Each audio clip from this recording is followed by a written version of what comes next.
And welcome back. This is your man Warrior, and this is another patron roster review. This is LVS Socer from Sigma Sith Lords, so shout out to that guild.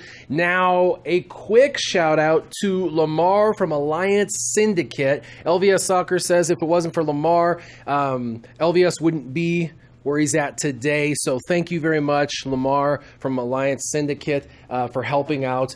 And LVS Socer says, should I change guilds? My guild is basically kind of a very casual guild, and maybe it's holding me back a little bit. And since you don't have General Kenobi and things like that, I hate to say, hey, you know, leave a team if you've been loyal and they've been loyal, but at the same time, for your own personal development and where you're at in the game, you really are going to be better suited for another team. So my answer to that would be yes, you probably would be better suited in another team if that's what you're feeling. Definitely go with that. So you wanted to know about arena ships and heroic AAT, but then you ended up doing your own roster review and sent me notes basically confirming everything I would have said. So you could almost do these roster reviews on your own, so shout out to you for that.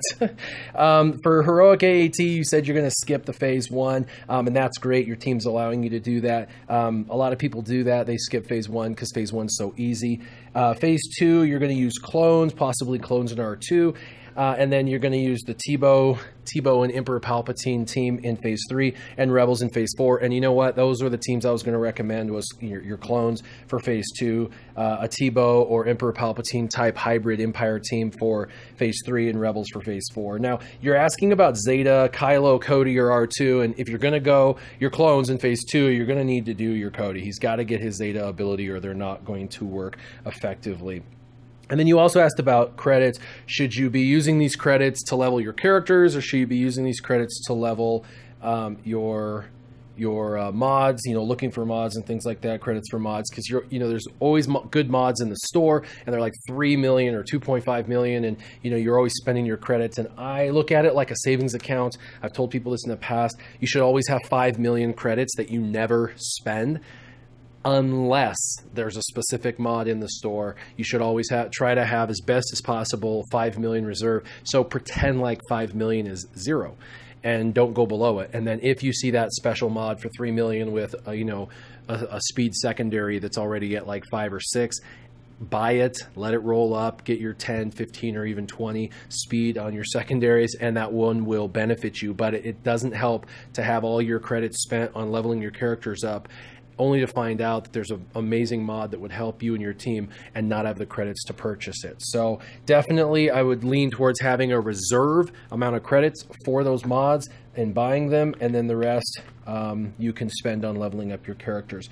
So really it's just now down to arena, some teams for arena. You're doing very well, top 5 always in arena fleet and in the arena squad, but you want to know some variants for both arenas as to what you can do. I've got 3 options, kind of 3 teams I would throw out there that are kind of interesting. So the first team I'm going to suggest is actually going to be a wedge lead, and we're not going to use Biggs at all.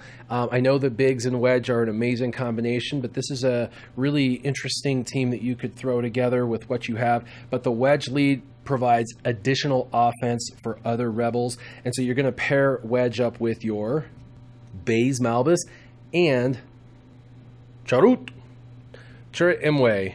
You're going to use him. What he can do with an additional 30% offense is absolutely sickening. So it would definitely behoove you. And then, because you have a Gear 10 Darth Nihilus, almost Gear 11 Darth Nihilus, 7-star, and you have a Rex 7-star Gear 11, I would highly recommend throwing those 2 on there. You'll have another cleanser. You'll have Darth Nihilus for the insta-kill. It's a really, really fun team. I know wedge without Biggs doesn't make sense for a lot of people. So if that's the case and you're just really feeling weird about it, you could always take the cleanser Rex off and put Biggs back in. But with a wedge lead, Chirrut Imwe, Darth Nihilus, Rex, and Baze Malbus, it gives you a double cleanse, which is pretty amazing. That's why I suggested Rex over Biggs. But again, you could always replace Rex with Biggs, and you get even more crazy, insane firepower for sure. So I know Wedge is definitely back on the rise. He was the meta for months, and then he went away, and now he's starting to come back. And so I suggest that's definitely one of the teams you should look at.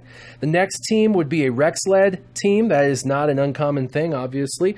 Rex is absolutely amazing as a leader. He's going to speed your team up significantly. And of course, you could pair him with your Darth Nihilus as one of your main attackers. Darth Nihilus does a lot of damage, plus he's got the insta-kill, and he increases those cooldowns. And then of course your Chirrut and Baze, which I already showed you, they're doing, you've got them, 6 and 7 stars respectively, and gear 11. And then the last one for this team would actually be really fun, and that's Boba Fett. Since you don't have General Kenobi up there, use Boba Fett. Now that's going to give you 2 people who are going to basically prevent them from using their abilities. Boba Fett with his ability block, and Darth Nihilus with his cooldown increase. And if you make Boba Fett faster, you could potentially put all of the debuffs down to ensure your cooldown increase works with Darth Nihilus. So that would be a really fun team as well. And then the last one I'm going to show you is actually using the exact team you're using now. You've got Chirrut and Baze, and you've got Boba Fett, and you've got the Biggs and Wedge combo, but I would actually switch Wedge into Boba Fett's spot. It just works better, and the reason for that is he gives plus 30% offense, which is a chunk, and it works with whether they crit or not, whereas Boba Fett, it's the crit opportunities that he increases. So I would highly recommend Wedge. Plus there's the turn meter gain with Wedge, and there's the health gain with Wedge, and so because of that, Wedge is going to be, there's just so many more benefits to a Wedge lead than there is to Boba Fett. So I would switch Wedge and Boba Fett actually in this exact team, and you'll be surprised how well and how effective that this exact team that you have now is, but just switching out those 2 leaders.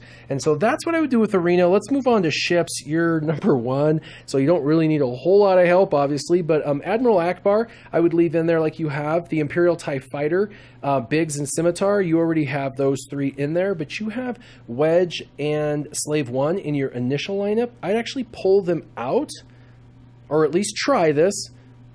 Pull them out and put in Umbaran, Starfighter, into your initial lineup, so you have a Dispeller.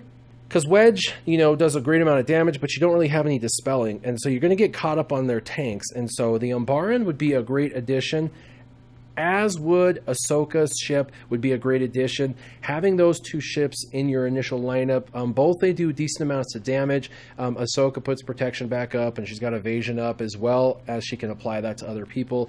Your Umbaran is going to apply offense and defense down, and is tanky as all tanks get, even though he's not an official tank. So that's definitely one I would have in there. And then for your backup, I would move Slave 1, which is a phenomenal ship, into that first slot, because after you've target locked a number of foes and you've lost a ship and you get to bring one in, you're going to want to be able to do his photon torpedoes on all of the proton torpedoes on all of the ships that are target locked. And then the number 2 one, since you do have a really powerful Wedge, would be to bring Wedge in as a durable attacker that you could bring in your second lineup. And then to kind of finish things off, one of my favorites for the 3rd slot is Jedi Consular, and the reason for that is he is extremely tanky. He puts protection up on himself and another tank, or another ship. He can call assists, of course, which is amazing, and he does a good amount of damage, and he's a great last ship. He's not real fast, he's not real slow, he's right in the middle, so he's just one of those all-around great characters. So that would be the team I would suggest for ships. I really hope that these 3 different arena suggestions for Arena and this ship suggestion helps you out. I know it seems like you don't need help because you're, obviously hitting number 1 every single day, but I know you were interested in getting a different take, and I did want to shout you out again for being able to do your own roster review. Everything that you selected in your notes were probably everything I would have suggested myself personally, so wonderful job. As always, make sure you like, share, and subscribe. Keep your gaming on. Warrior, out.